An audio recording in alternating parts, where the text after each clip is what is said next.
Hi everyone, Move Anthony Review Tano here, the internet's busiest movie nerd. Today we're going to be talking about 26 films that I watched in the month of January. Hey, how's it going, Wizards, and welcome back to a brand new style of video. All of the movies that I watched this month I liked, some of them more than others, and for the most part, I personally didn't always like them, but I understood why other people did, and I appreciated the artistic merit behind a lot of the production on some of these films.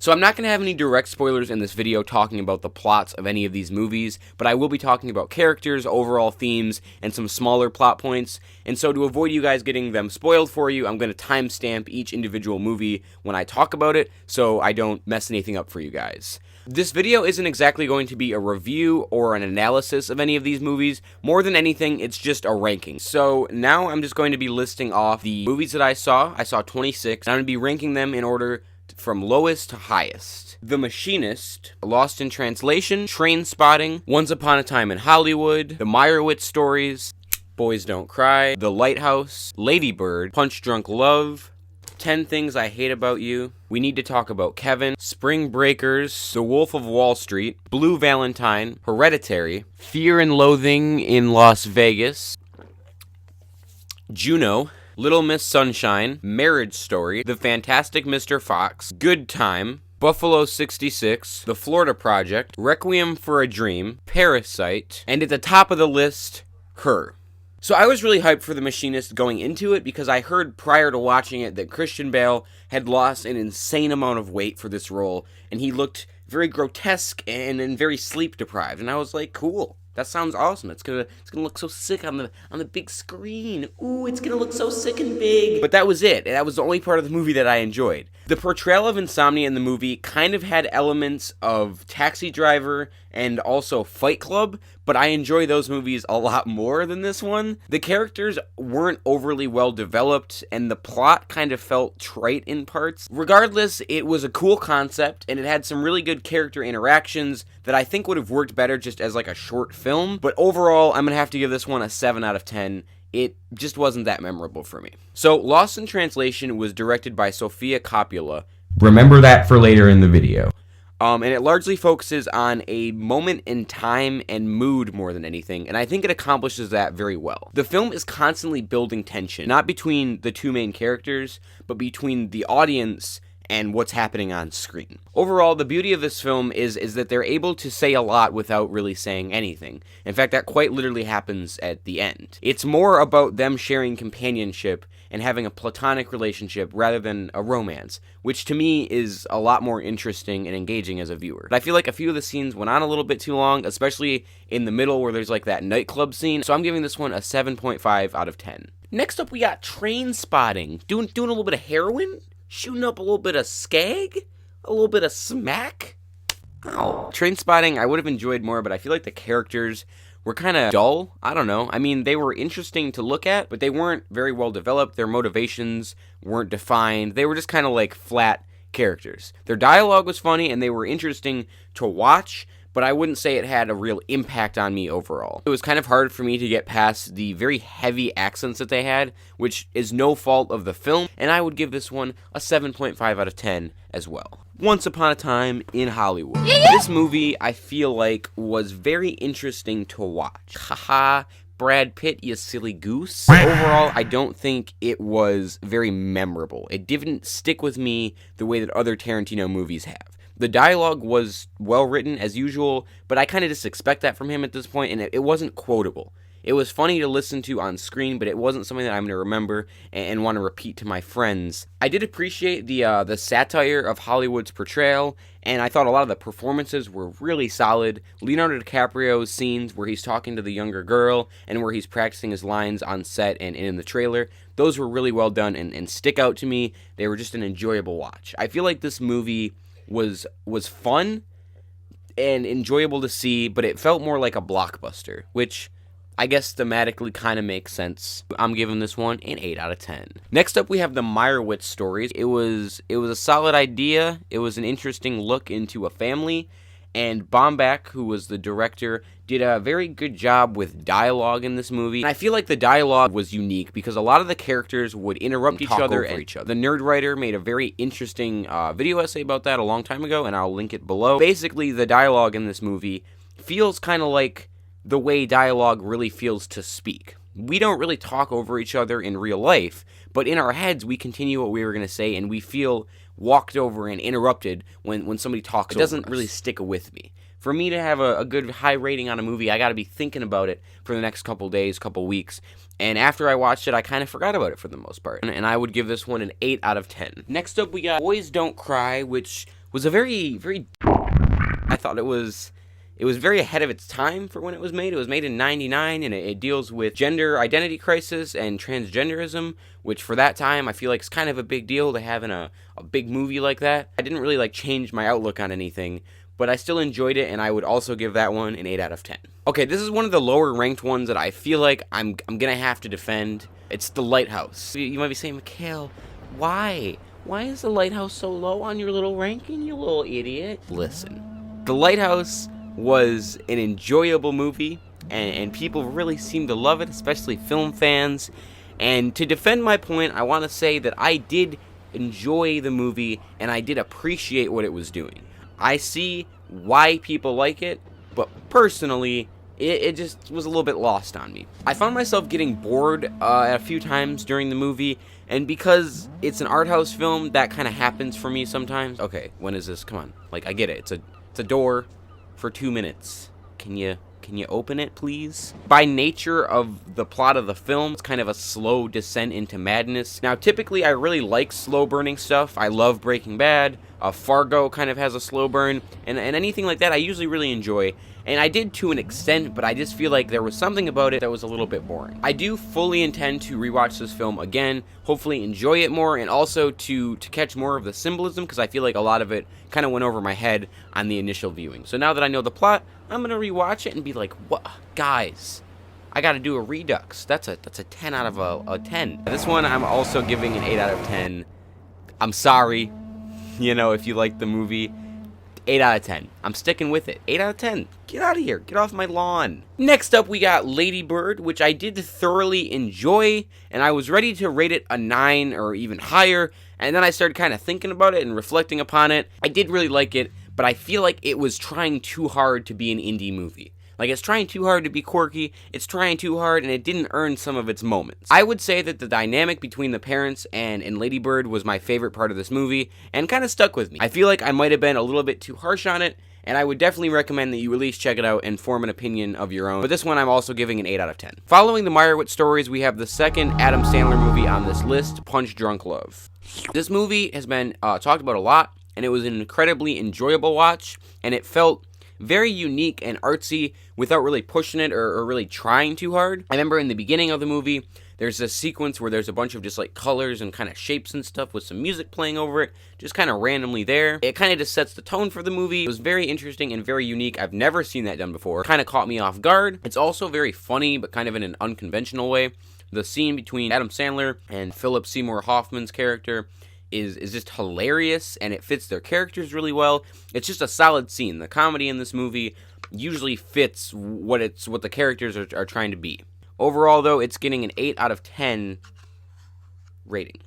Next up, we have 10 Things I Hate About You, and some of you might be kind of mad because it got a higher rating than Punch Drunk Love and The Lighthouse. The reason it got a high rating is because personally, I connected with it a little bit more for some reason, and I feel like that for what it was, it accomplished what it was trying to do very well. It's hit the nail on the head. It felt kind of like a long episode of The Wonder Years, which holds a very special place in my heart. I feel like the character dynamics are kind of classic, but not cliche. They feel very nostalgic in a way, very relatable. So overall, I'm going to give that one an 8.5 out of 10, and I'm going to give Heath Ledger a 10 out of 10. We need to talk about Kevin, which is a very sad and troubling film. It got kind of a lower rating just because I feel like at times it was a little bit slow and kind of lost my interest. The idea of slowly revealing the backstory was very engaging, but I feel like it dragged on a little bit too long and was kind of frustrating at times in its vagueness. This movie felt like an episode of Black Mirror to me, kind of in the style that it was done in, probably mainly because it was similar to the episode White Bear, but I did like that. I thought it was interesting, and I really like Black Mirror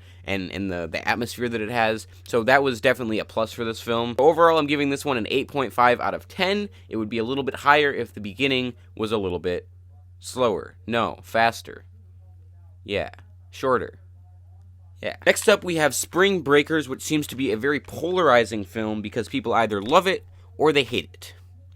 Or they haven't seen it. I feel like a far larger majority of the people that saw this movie felt like it was wasted potential. Personally, I think it's just misunderstood and it was very well produced. The repetition of phrases and visuals added to the kind of chaotic feeling and the imminent danger that was building throughout the film. It felt very foreboding and just is very unique. It was an interesting idea to repeat the same, voice memos that the girls were leaving their parents and whatnot to kind of juxtapose what was happening on screen. I feel like the ending, to a point, was a bit of a cop-out, but I also kind of feel like it fit with the movie, so I gotta kind of solidify what I feel about it, and I'm also giving this one an 8.5 out of 10. We got The Wolf of Wall Street, which is a movie that I've been wanting to see for a very long time that I finally got around to actually watching. The movie is something that I feel like everyone should see because it's the most indulgent, grandiose, excessive film that I've seen. It just keeps going and going and pushing the line past what you think it's going to do. It's also very long, which adds to this very excessive, grandiose feeling that the movie has. It's 3 hours long. It's an experience film more than it is like a piece of great art. And I'm also giving this one an 8.5 out of 10. Next up, we have Blue Valentine. It was a very engaging and interesting movie, but I wouldn't say that it was exactly groundbreaking stylistically with the way that the story was told, so that leads to a little bit of a lower score for me. One thing this movie did really well was it transitioned between the past and the present, like seamlessly, so you kind of had to stop and think where you were supposed to be in time at that moment. Reminded me a lot of El Camino, the Breaking Bad movie, because it did that a lot as well. I did really like the story itself. I thought that it did a good job of handling its characters and their emotions. It didn't have the problem that I have with Marriage Story, which I thought was nice, and it still kind of depicts the feeling of losing your love for your spouse very well and in a heartfelt way. The ending is also kind of heartwarming and optimistic, but it doesn't feel predictable or too easy. It actually ends with the main character walking away, and it just felt very realistic without sacrificing what the movie had earned and built up for these characters for the majority of the movie. And I really respected that. And I'm giving this one an 8.5 out of 10. Next up, we got Hereditary, which was overhyped, I feel like, a little bit. I don't know. It's an A24 movie, so obviously it was good. I don't think I've ever disliked something that they have made, except Tusk. Yeah, no, I disliked that for sure. It just wasn't as scary as everybody said. It was unnerving. It was creepy. It just wasn't traditionally creepy or scary in the way that people were hyping it up to be. The first act of this movie is a wild ride. It goes past anything like. There's this one scene in the movie, I don't want to spoil anything. There's this scene, if you've seen it, you know what I'm talking about. And it's like, what? Was that real? And then, yeah, it's real, and the movie just keeps going, and it's like, yeah, that thing happened. It was crazy nuts insane, I tell ya. The second act of the film kind of deals with the emotional breakdown of the family, which was an interesting kind of take on the structure of the film. And then the third act kind of devolves into like a paranormal thing, which was where it lost me. It would have gotten a 10 out of 10 if it weren't for that part. But I don't really connect with paranormal stuff very often. I feel like it's just, I don't know, it's kind of a cop-out in my opinion, and it did set up the paranormal aspect earlier in the film. It didn't come out of nowhere. Personally, though, I just don't usually find those kinds of stories as interesting. And I'm giving this one a 9 out of 10. Next up, we have Fear and Loathing in Las Vegas. Fear and Loathing is a movie that definitely earns its cult following. It's less of a film and more of an experience. It is something you gotta see with your own two peepers. It was done in a very visually engaging way, and many people have said that the way it depicts the drugs and their effects is very realistic, which, if you can speak to that sort of thing, you might enjoy. Much like The Wolf of Wall Street and Spring Breakers, it's definitely a film of copious consumption and excessive and gratuitous just debauchery and craziness. I feel like I kind of missed a lot of the important themes and symbols in this film, and it made me want to read Fear and Loathing and learn more about Hunter S. Thompson, and I'm giving this one a 9 out of 10 as well. Juno is a film that knows what it is, doesn't really deviate from that. It's quirky, it's fun, it's cute, it's kind of heartwarming, and it knows that, and it just goes for it. Side note, I don't really like Sunny D that much. Some people complain that this movie is too quirky, and while I can see what they mean, it is very quirky, I feel like it just works well, and it fits Juno as a character very, very well. And I really liked the interactions between her and the stepmother. I thought that was an interesting kind of B-plot that they worked in throughout the movie, and I give Juno a 9 out of 10. Little Miss Sunshine is a very uplifting and kind of heartwarming film, but it's not mushy or overdone, and I think partially because the plot and the characters are kind of dark and odd and kind of offbeat, and so the tone and the overall message doesn't really feel like it's overindulgent. Steve Carell delivers a fantastic performance, and he's the perfect introduction to this family. The only part of this movie that I disliked was the scene where Dwayne finally breaks down and speaks. It could have been the best part of this movie, and they had built up the tension so well. I mean, it was my favorite part of the movie, it was my favorite character, and then he just speaks and they move on. If they had spent a little bit more time, letting that kind of play out and giving it some room to breathe, it would have hit so much better. Overall, I give Little Miss Sunshine a 9 out of 10, and you should definitely check it out. Next up, we have Marriage Story. It's another Noah Baumbach film, the other one that I talked about being the Meyerowitz stories. The film made me appreciate Adam Driver's acting skills a lot more and want to see more stuff that he's been in, and it also made me appreciate Noah Baumbach's directing style. The opening was very gripping and was just such a clever way to open this kind of movie. It creates a very fitting full circle effect with the note that's being read at the beginning and then being read at the end. The use of framing in this movie was masterful, and showing the space physically between Nicole and Charlie was just so well done, so subtle, so smart. The only complaint that I have with it is, as I mentioned earlier, Blue Valentine, it also deals with two characters falling out of love, but with this movie, I feel like Nicole isn't as to blame as Charlie's character, and for this to work, you need to be able to completely sympathize with both of them. Overall, I feel like that kind of undermines the intent of this movie. Maybe I just perceived it in the wrong way, and they were equal. I just don't really see it like that, and I'm giving this one a 9 out of 10. On paper, The Fantastic Mr. Fox should be the best film ever made. There is not a flaw with this movie. It is a perfect film in the sense that there's nothing wrong with it. But personally, there are some things that I feel like would have made it better and that would have helped me to engage with it a little bit more. It's beautifully shot, mostly due to the fact that it's stop motion and it's all, got this kind of like animated effect, and it's colorful and it's energetic and it's funny and it's endearing, and it's just a fun movie to watch. Ironically, the characters have a very static dynamic, and their motivations kind of feel like their only real personality trait. Like, that's kind of what defines them. Overall, the movie is a very fun watch. It's a very feel-good and energetic, heartwarming movie, and I would definitely recommend that you watch it if you haven't. Not all movies have to be super life-changing, so I'm giving this one a 10 out of 10. Good Time is a contender for my favorite A24 movie, which is saying a lot. I mean, you've got 8th Grade, you've got The Florida Project, which we'll be talking about in a minute, you've got the classic Ex Machina, you got a lot of great A24 movies, a lot of them on this list, and yet the movie hits all of the marks that it should. It's got an interesting plot, but that's very simple and easy to follow. It's hectic and it's energetic, but it unfolds in a very interesting way. The characters are interesting, and they prompt you to kind of question the motivations of the main character, the brother. It's well shot, and the score is phenomenal. It really sticks with you from scene to scene, and it just got me really hyped after watching. I did deduct 0.5 points, because while the ending was a fitting way for the characters to end up. I feel like it was a little bit cheap and a little bit obvious, and it was saved by being very well acted by Benny Safdie, the brother. And I'm giving this one a 9.5 out of 10. It's closer to a 10 than a 9, but I'm leaving it a 9.5. Next up, we have Buffalo 66.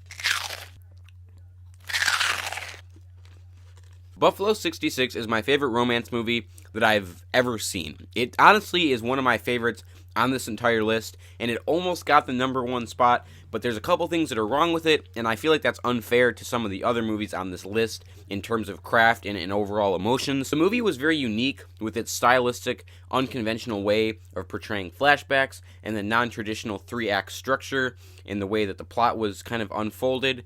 It would have been a perfect 10 out of 10 movie if Christina Ricci's character wouldn't have been so compliant from the beginning. She's clearly a very troubled and kind of lost character, but her immediate obedience and respect for Gallo's character just feels very unrealistic. There's a scene near the beginning of the movie where she says he's the sweetest guy she's ever met, and it just doesn't really make any sense considering it's the first half of the runtime and he's been a complete jerk. But regardless, this movie is very heartwarming, it's weird, it's funny, it just has a really warm atmosphere, and it really stuck with me. If you get a chance, definitely check this out. It's a 9.5 out of 10 from me. Oh, we're all here. I've got the music cued. Why don't I just do my routine without the juggling balls? Prepare to go into the danger zone. The Florida Project is unlike any other film that I've seen, and I don't even know how that's possible. The characters are very realistic, and the portrayal of poverty is extremely well done, and the cast feel like people that I've met, even though in most cases I haven't. The story is heartwarming but simultaneously devastating.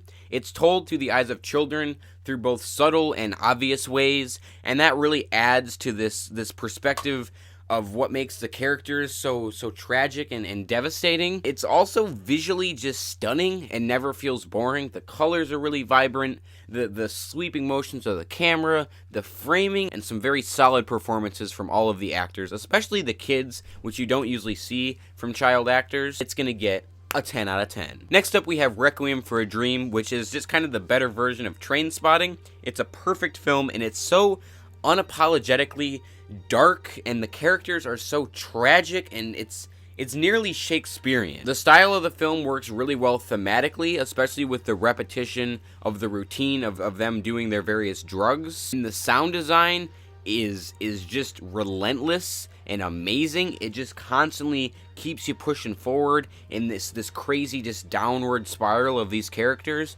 and the ending is so heartbreaking. And much like a couple of the other films I talk about, it's one of the few films that just ends without any hope. It's just so bleak and just heart-wrenching. Like, it just is like, all right, this sucks, and that's how we're gonna end it. And screw you if you wanted something to be good about this. It's terrible. Look at it. Yeah, this one's getting a 10 out of 10, and if you haven't seen it, you absolutely have to watch it. Next up, we got Parasite, which is a movie that I had very high expectations for going into because it's gotten a lot of hype and attention recently, and it definitely lived up to it. It definitely makes me want to check out Bong Joon-ho's other work and other South Korean directors. It was very similar to Western filmmaking, which I found kind of surprising. I thought there'd be some different conventions in Korean filmmaking, but it was also a nice familiar way to introduce me to the film because I kind of knew, what kind of plot structure to expect. The film is artistic, but in a very sophisticated way. The score works beautifully, the cinematography is reserved but classy. The characters are all very well rounded, they're sympathetic, and they're well written. All of the characters in this movie, no matter how small, they're given a lot of attention and just very well crafted and built as people. It kind of reminds me of Ex Machina in a way, I think partially due to the importance and the similarities between the locations of the film with the style of that architecture. Parasite gets a 10 out of 10. And the top rated film, the final film, is Her, which is a perfect film. It works on every level. I know I've called a couple movies on this list perfect, but this is just the best movie that I've ever seen. Her takes full and complete control and advantage of the medium of filmmaking. My favorite aspect of this film is the way that Spike Jonze manages to add layers to every character in this movie, even if they're just a supporting role. The younger girl that comes to be kind of a surrogate between the two main characters, she's even really well developed and very sympathetic and rounded, and you really feel for her, and she's in the movie for like 10 minutes. There's actually no villain of the film. We're meant to understand all of the characters and their very unique and individual emotions to get a good grip on things. I mentioned earlier that you should mention the name Sofia Coppola, who directed Lost in Translation, and that's because that is Spike Jonze's ex-wife, and her was made as a response to Lost in Translation and as a response to their divorce. It's kind of like an apology from Spike about their marriage and the failure of their relationship, which I think adds a lot of depth to both of these films. Jonze also deconstructs what we think of as love itself in a very uplifting but also overwhelming and almost devastating manner. This movie is something that you have to see. I give this movie a 10 out of 10. Many of these films I would have had more or maybe less to say about in some instances, but the majority of these notes that I took on the films I took after having seen all of them, because I didn't really want to write too much about every single film, and I also wanted to kind of give myself a chance to ruminate and sit on the films and see what stuck with me and what didn't after, several days or weeks. So sorry if I missed some points. I feel like there's some things I could have mentioned and some things that I talked about for a little bit too long, but I hope you enjoyed this video. It was a very new and different style, but I really enjoyed it. If you did enjoy it, don't forget to like, comment, and subscribe, and I will see all of you lovely little wizards next week on Tuesday, which is my new official release schedule for videos. I'm trying to put one out every single week. Thanks for watching. Bye. Roar. I'm wearing a woman's shirt, but don't tell anybody. Shh. Ah yes, time to open this nice normal bottle of Sprite. That's what's in this bottle and not LSD.